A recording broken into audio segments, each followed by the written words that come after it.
Bien. Donc je termine maintenant. Une fois qu'on a vu comment on a généré le chemin initial, qui est le chemin de départ pour l'exécution du recueil simulé,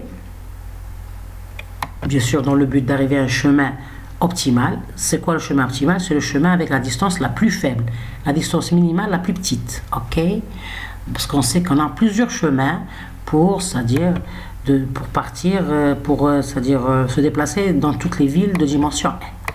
Donc maintenant je vais voir, donc voit ici qu'on a affiché la fonction coût du chemin généré aléatoirement. D'accord? Cette fonction coût c'est quoi? C'est-à-dire bien sûr la terminologie du recueil, c'est l'énergie du chemin. Donc l'énergie ici c'est la distance. Ok? C'est la distance parce que on adapte notre recueil simulé, qui est un algorithme déduit du recueil simulé dans le domaine de la métallurgie, on l'adapte à notre problématique. Dans notre cas, la problématique, c'est la distance parcourue par le voyageur de commerce en se déplaçant vers toutes les villes, et il revient à sa ville de départ. Et il visite une ville une seule fois. C'est ça les contraintes du problème. On a déjà expliqué ça dans les vidéos précédentes. Donc, cette énergie, elle va être adaptée à notre problème TSP, ou bien problème du voyageur de commerce, par la distance. Ça va être la distance. Donc c'est la distance parcourue par le voyageur en touchant toutes les villes une seule fois. Donc on va calculer cette distance du point de départ jusqu'à le point d'arrivée.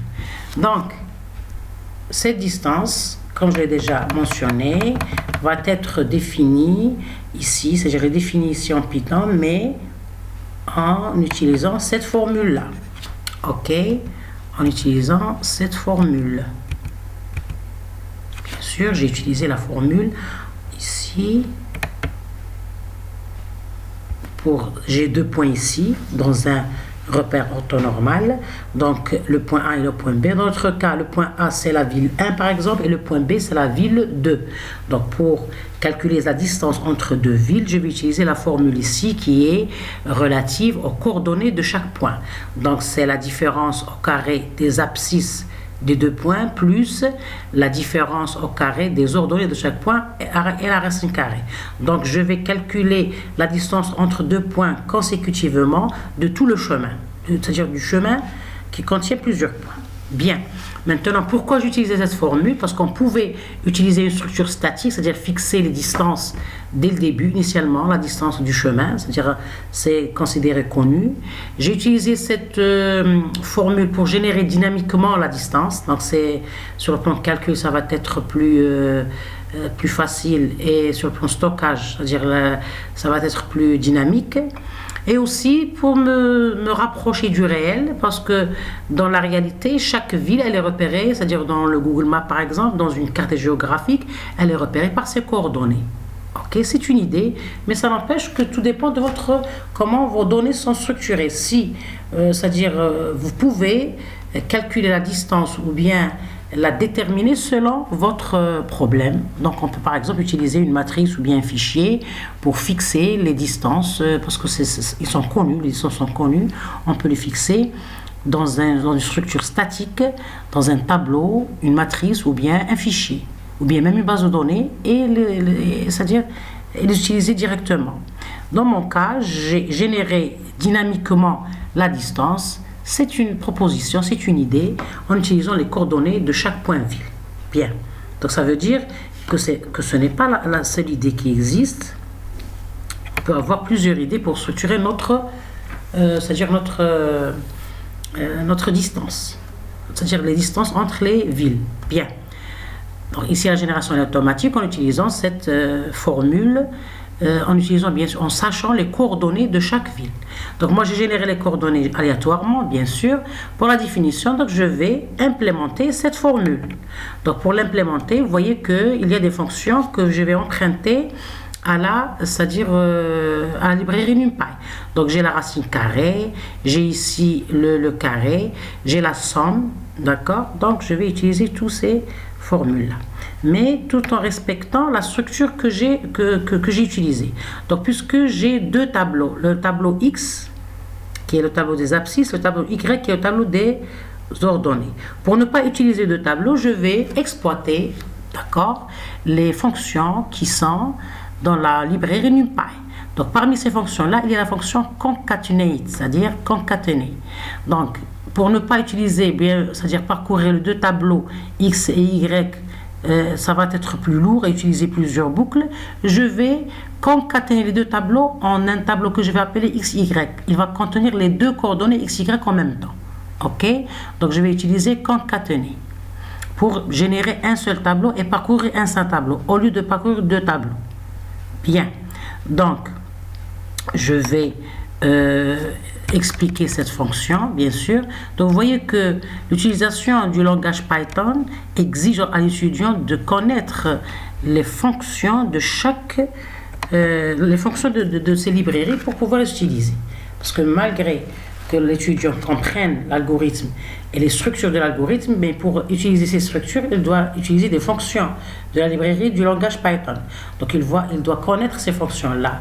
Pour connaître une fonction, on a deux normes. Premièrement, il faut connaître la syntaxe de la fonction, comment l'écrire syntaxiquement pour ne pas avoir des erreurs de compilation. Et deuxièmement, pourquoi utiliser cette fonction? C'est-à-dire si c'est correct sur le plan sémantique. Ou bien quelle est l'utilité de cette fonction. Donc dans mon cas, sur une concaténation, je vais fusionner deux tableaux. Donc la syntaxe de cette fonction, c'est NumPy. Dans mon cas, c'est mp.concatenate. Le nom de la fonction, c'est concatenate. Elle a comme paramètre, donc il y a des paramètres. Chaque fonction a des paramètres. Ici, on a trois paramètres. On a le paramètre tableau. Premier ici, c'est une liste de valeurs, donc de A1 jusqu'à AN. C'est une séquence d'une structure de type tableau, quel que soit le type de AI. C'est la séquence des tableaux d'entrée à concaténer. Les tableaux d'entrée doivent avoir la même forme. Donc on a ici un ensemble de tableaux qu'on va fusionner, on va concaténer. C'est-à-dire on va lier pour avoir un seul tableau. Bien, donc tout dépend du nombre de tableaux qu'on a. Dans mon cas, j'ai deux tableaux. J'ai le X et le Y. Les abscisses et les Y. Je vais les fusionner pour avoir un seul tableau coordonné. Ok? Bien. Maintenant, on a le deuxième paramètre de la fonction concatenate qui est axis. Donc, axis, c'est quoi? Il s'agit d'un entier. Il représente l'axe sur lequel la fonction va concaténer les tableaux. Donc, sa valeur par défaut est 0. Ce qui signifie que la concaténation des tableaux se fait ligne par ligne. Dans le cas où axis égale à 0, qui est une valeur par 0, donc même si c'est-à-dire on ne le spécifie pas, ça va être 0. Donc on va concaténer le tableau ligne par ligne. Chaque ligne, on va la concaténer avec la deuxième ligne. Pour avoir une structure tableau, une nouvelle structure tableau formée des lignes concaténées ou bien fusionnées. Maintenant, si axis égale à 1, donc la concaténation se fera colonne par colonne. Et puis on a le dernier paramètre qui est le out. Donc le out c'est quoi? Il s'agit d'un tableau de n à n dimensions. Il montre la forme finale des tableaux concaténés. S'il est fourni, sa forme doit correspondre à celle du tableau concaténé de sortie. Donc ici c'est le tableau de sortie. Ok? Donc on peut spécifier le nom du tableau de sortie. Maintenant, dans mon cas, je vais voir dans mon programme, je vais concaténer donc le X et Y pour avoir un tableau coordonné. Donc les X et Y sont générés aléatoirement avec un random uniforme. Donc j'ai utilisé mp concatenate, donc X chemin, Y chemin, les coordonnées bien sûr du chemin, parce que je voudrais calculer c'est-à-dire la distance du chemin. Donc vous voyez que puisque j'ai pas spécifié l'axe ici, donc j'ai utilisé les valeurs par défaut. J'ai pas spécifié le out, donc ça va être les XY, c'est-à-dire l'affectation du fichier, bien le tableau, ça va se nommer XY. Et j'ai pas spécifié le axis, donc c'est la valeur par défaut, c'est 0. C'est-à-dire ici la concaténation, elle va être ligne par ligne. Donc déjà ici, notre tableau, ils ont une seule ligne, c'est-à-dire c'est le tableau ligne.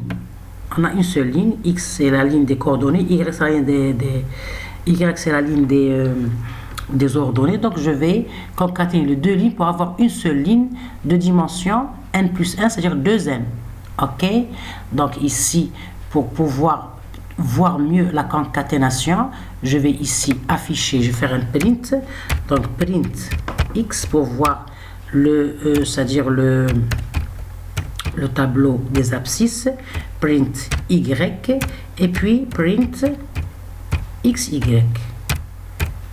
Ok, pour voir l'exécution de la fonction concatenate qui est empruntée bien sûr à la librairie NumPy. Donc je vais faire mon exécution. Bon, je vais enlever